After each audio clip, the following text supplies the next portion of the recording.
Coach, talk about eagerness to get the season started. Well, you wish you had 2 more weeks of training camp, but we don't. And to me, I think as a fan and as someone who loves the game, you want to start playing and reconnecting with the fans, doing all the stuff that you get to do because of the NBA. As a coach, I want 2 more weeks of practice so we can get our stuff implemented. But I think our guys have bought in to what we're trying to do. They understand the situation. We have some young guys who are going to get an opportunity to play. And I think our fans are going to be pleased with how hard we play. We've always played hard, but I think we've stepped it up a notch because we have some more youth. And we have guys who are hungry. Coach, how is this team gelling? You have players that just arrived Yeah. Saturday. That's tough to bring everybody together. Yeah, as far as gelling goes, I think it's a work in progress. The process is going to take a while. There's some things that just happen naturally, but understanding our language, understanding what we do on offense, when we meet, what time the meetings are, who can crack a joke and who can't, when to crack a joke. Those things take a while, but because we have good guys here, it makes it a lot easier. I think the process is going to take a while. You said that you wish you had 2 more weeks of practice. Have you found that maybe as a lockout provided any benefit to you as a coach? I don't know, maybe more time to evaluate some things. I don't know. For me as a coach, I think the lockout gave me more time to go find more drills and plays, and the coaches kind of got on me a few months ago actually. They thought I was doing too much. I'd go watch a college practice and come back with 2 more drills. But I think that's who we are. We're always trying to make it better. And yet, I don't want to take away from the fabric of what we do. The foundation is a good foundation. Now we just have to get the right pieces and right people in place so that we can implement more. But right now, we've scaled a lot back because we don't have the time. Do you feel like, you said, you find new drills and the people are getting on you, do you find that maybe with the lockout, your first year last year as a head coach, did it stunt your growth as a head coach? Did it help? How did the lockout affect you in that sense? I don't know if it stunts your growth. I think it just delays the natural progression of going through summer league, evaluating young players.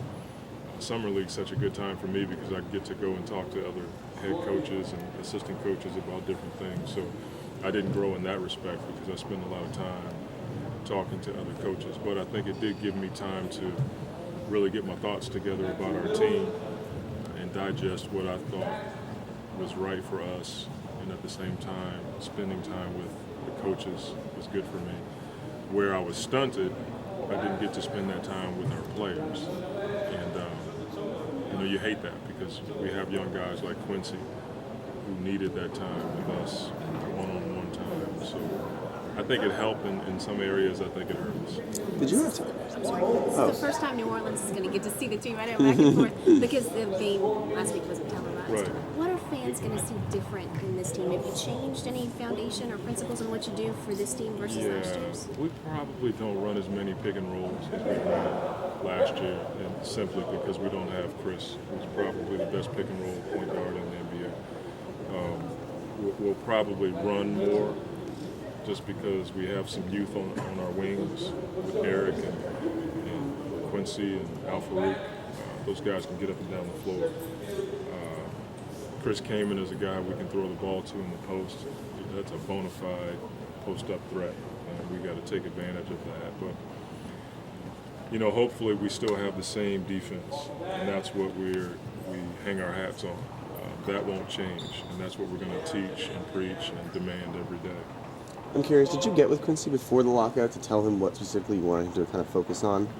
Or should he just have known to some extent? No, we don't assume anything, especially with young players. We spent a few weeks with him. I spent 2 weeks with Quincy one-on-one before the lockout and worked with him myself just so I could get a feel for where he was.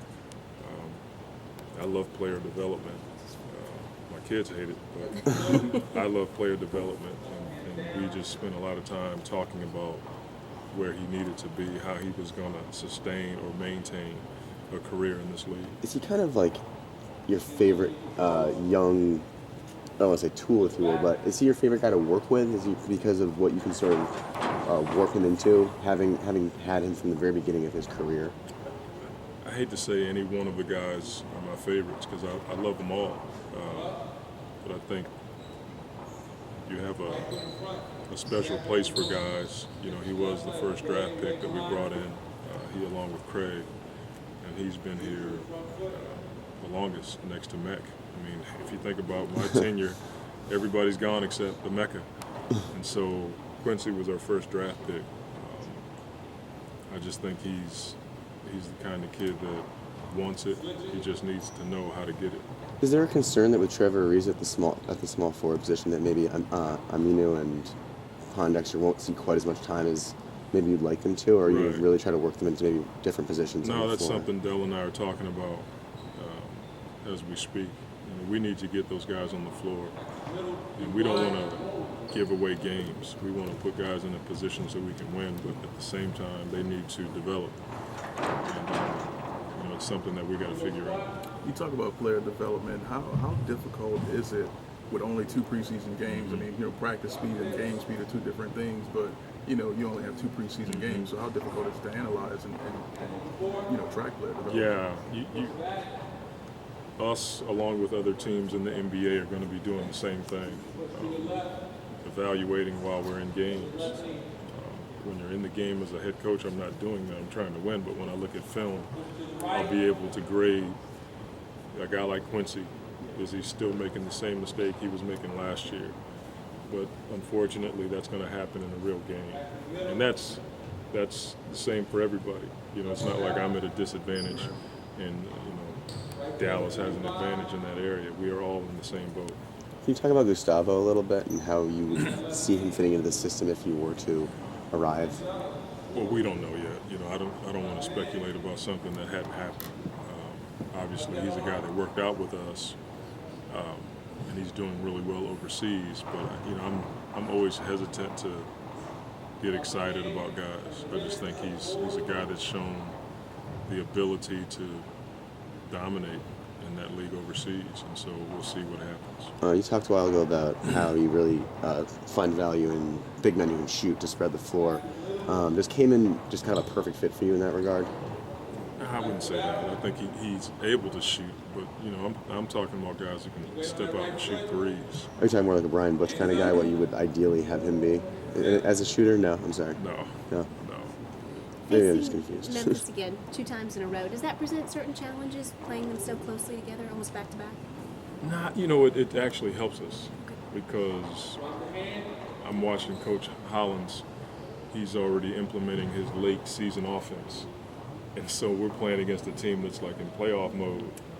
So we're getting the best shot right now from a team that, you know, is trying to make that step to the Western Conference Finals. You know, they were running offenses the other day that were like offenses that we didn't see until they played against the last 20 games of the year.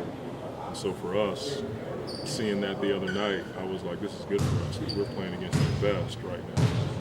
Although they didn't have Conley and Gasol on the floor, Rudy Gay is a potential all-star. They went to him almost every time down the floor, so that was good for us. Thanks, Mike. Thank you. Thank you.